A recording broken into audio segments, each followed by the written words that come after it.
L'heure est grave, actuellement c'est gâté. L'Union européenne réclame les dettes au RHTP. Regardons la vidéo et laissez vos avis dans les commentaires. Alors, le ministre Kone Katina, une fois, nous disait publiquement, il a pris la parole, il nous disait que le régime du RDA est allé prendre crédit aux États-Unis avec une structure privée, Millennium Challenge Programme. Et cette structure privée leur a posé des conditions. Laquelle condition? Ils devaient accepter que les minorités sexuelles aient des droits en Côte d'Ivoire. Ça, c'est la première condition. Et la deuxième condition était que les multinationales aient accès à nos terres. On a banalisé ça. Et parce qu'aujourd'hui, là, nous, Ivoiriens, on ne prend pas trop les choses politiques au sérieux. Je vais vous faire écouter la vidéo de l'ancien général français qui a contribué à renverser le pouvoir du président Laurent Gbagbo. Ce qu'ils veulent faire en Côte d'Ivoire, à tous les dégapis, que ce soit de Port-Boué, de Koumassi, de Vridi Canal, pour ne citer que autres. Écoutez ce que le régime du RDA est en train de faire en Côte d'Ivoire. La Côte d'Ivoire a été vendue. Toute la Côte d'Ivoire entière a été vendue par Alassane Draman Ouattara. C'est ça. Je me suis posé la question, quand j'ai vu la volonté ou la décision politique de réduire profondément nos effectifs prépositionnés outre-mer, je me suis dit, qu'est-ce qu'on pourrait faire pour illustrer ce que je viens de dire? Eh bien, voilà ce que l'on pourrait faire. On pourrait se faire demander, évidemment, ce n'est pas une offre, mais on pourrait se faire demander que l'ensemble Port-Boué, port, aéroport d'Abidjan et Lomé Nord soient transformés en camps multinationaux de mise en condition opérationnelle des contingents qui vont participer à des opérations, que ce soit des contingents africains, que ce soit des contingents européens. Voilà ce qu'on pourrait faire.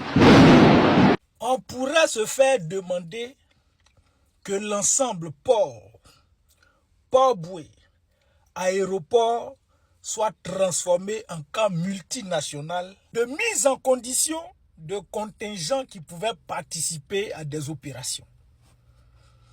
Donc, tous les déguerpissements qu'on voit là. Et Port-Boué, actuellement, ils sont en train de casser Port-Boué, Vridi, Canal, pour ne citer que autres.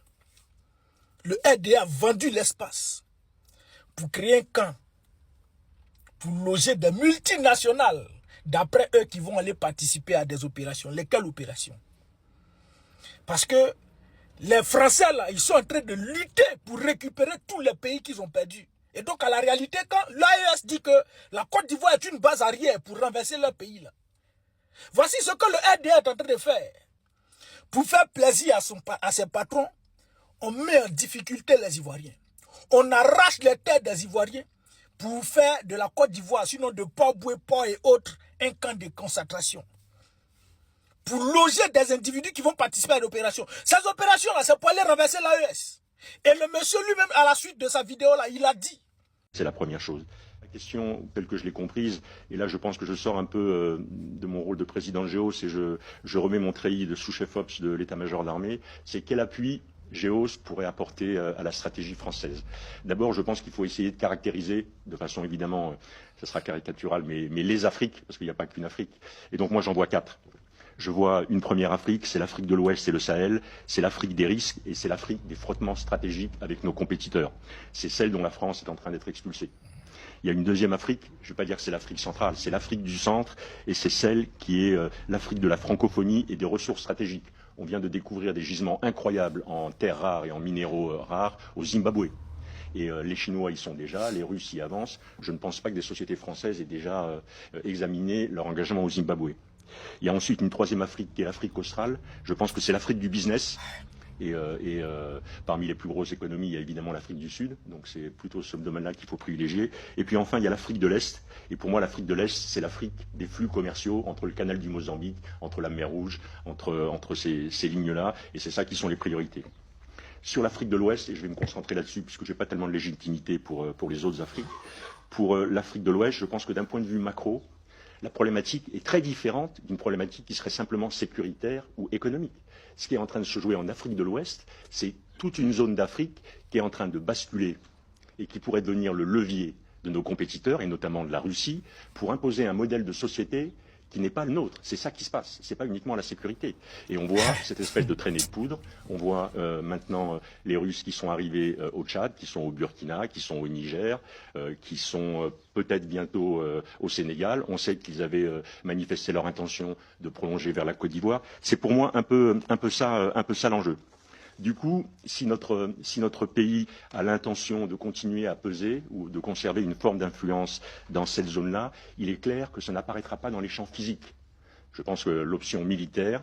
Donc, le général rebelle le dit, en Afrique de l'Ouest, où ils ont beaucoup plus de légitimité, ils se rendent compte qu'ils sont en compétition, eux les Français, avec la Russie, avec les Chinois. L'AES est en train de collaborer avec la Russie. Le Sénégal, certainement. Donc, de simples discussions physiques ne suffisent pas. Il faut une intervention militaire. Et où ces militaires-là doivent se réunir, s'organiser pour se préparer, le pays qu'ils ont choisi, c'est le pays de leur suppôt, Alassane Draman Ouattara. Donc, on arrache les terres des Ivoiriens pour dire, les frères, quittez ici, on va faire de ce camp un camp de concentration pour réunir des individus qui vont participer à des opérations européennes et africaines. L'objectif, c'est d'attaquer l'AES. L'objectif, c'est de récupérer tous les pays qui, aujourd'hui, sont en train d'échapper à la France au profit de la Russie ou également de la Chine. Voici comment le régime du RDR met en insécurité les Ivoiriens, met en difficulté les Ivoiriens, fait pleurer les Ivoiriens pour faire plaisir à ses maîtres, à ses patrons. C'est pourquoi j'ai dit une fois ici, en la réalité, c'est le véritable problème des Ivoiriens va commencer après le départ du RDR. Parce que tous ceux qui sont en train d'installer, leurs enfants chouchou, les terreaux, parce que ce camp de concentration, ce n'est pas des militaires qui vont venir.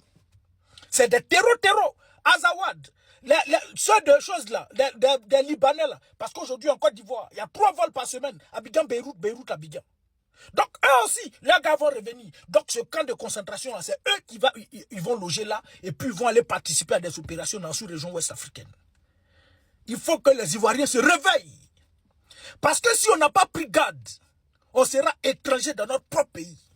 Que ceux qui ont des oreilles pour entendre, entendent. 1 milliard à la jeunesse, ça c'est la manipulation politique. Vous proposez 1 milliard aux gens, après vous allez casser leur maison. Le milliard qu'ils n'ont jamais vu de leur vie, après vous cassez leur maison. Voilà ce qu'un président doit faire.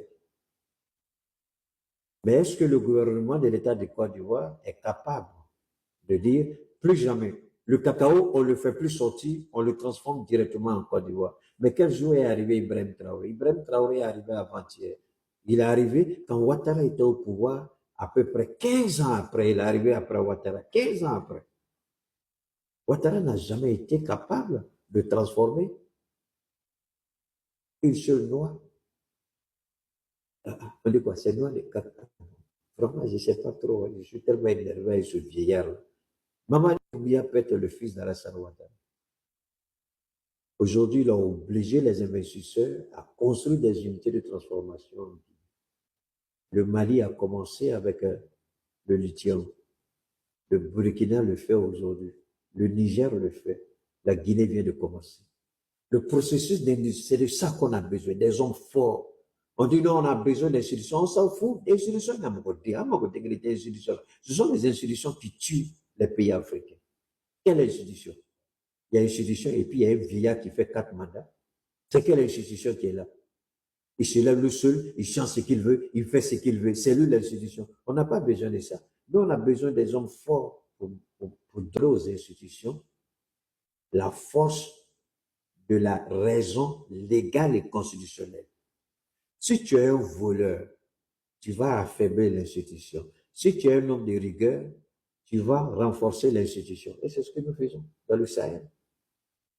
Et c'est ce que notre frère, hein, le général, comment il s'appelle, notre frère du Gabon, il a compris. Mais c'est le petit du Tchad là qui dort encore. Il n'a rien compris. Le gars du Gabon, il est fort, il est clair. Il dit c'est fini.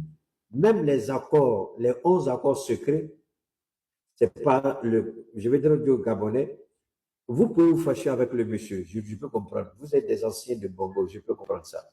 Mais le monsieur fait un travail, je vous en prie, Gabonais. Assistez-le, regardez-le. Je ne dis pas qu'il est parfait. Mais le monsieur fait un travail extraordinaire au Gabon. Suivez-le, il fait un travail extraordinaire au Gabon.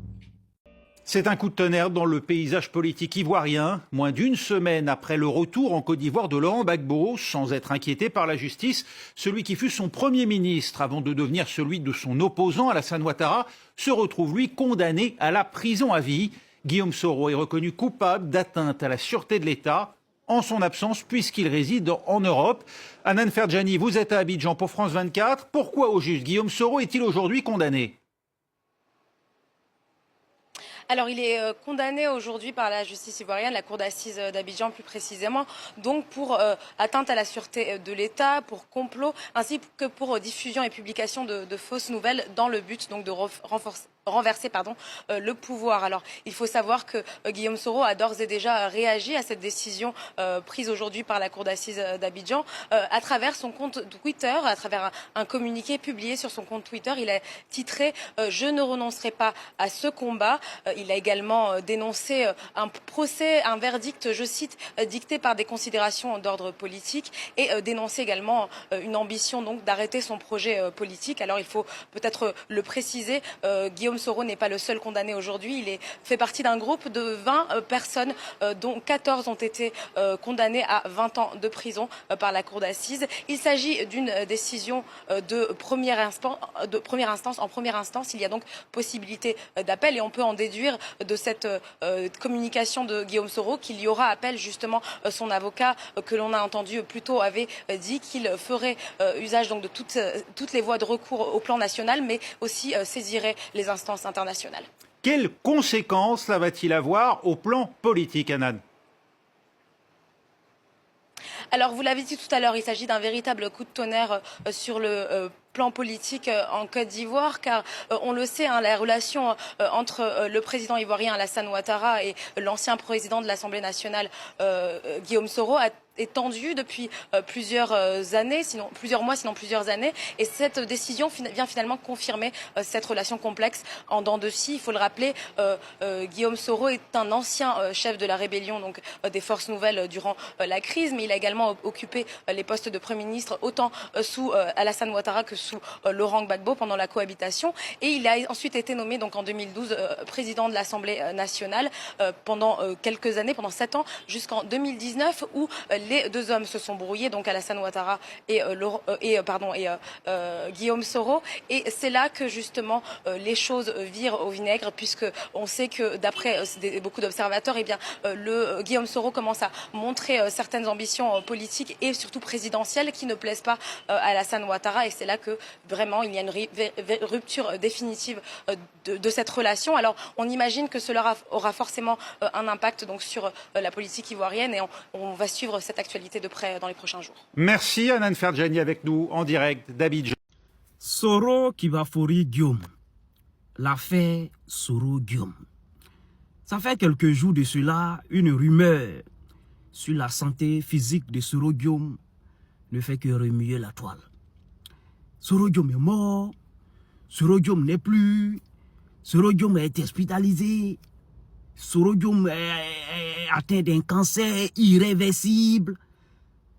Il y a deux choses dans la vie qu'on ne peut pas cacher. La mort et une grossesse. On ne peut pas cacher la mort, on ne peut pas cacher une grossesse. Tu as beau cacher la grossesse, elle sortira. Tu as beau cacher comment on appelle le mort ou bien un corps, tôt ou tard, les gens sauront qu'il a été enterré. Parce que si on ne l'enterre pas, il va pourrir là. Donc, ces deux choses-là, on ne peut pas cacher. En réalité, Guillaume Soro nous manque. Oui, tous ceux qui disent qu'il est mort, gagne à rentrer dans les... En réalité, Guillaume Soro nous manque à nous tous. Tout le monde, parce qu'il y a longtemps, il n'a pas parlé. Il y a longtemps, il ne dit rien. Il y a longtemps, on voit ses postes, mais Guillaume Soro lui-même, sa voix, son parler, face to face, il y a longtemps, on ne l'a pas vu. Donc, en gros, Guillaume Soro manque à tout le monde. Vieux Soro, depuis ta position, pardon, il faut faire une sortie. C'est très très important. Malgré que tu as fait un poste pour démentir, non, les gens ne sont pas d'accord. Ils disent que tu n'es plus de ce monde. En tout cas, force à toi depuis ta position. Et si tu as vu mon message vieux, à la caution, il faut faire une sortie, hein, face to face, pour que tout ça là sur la toile puisse disparaître sur ta personne.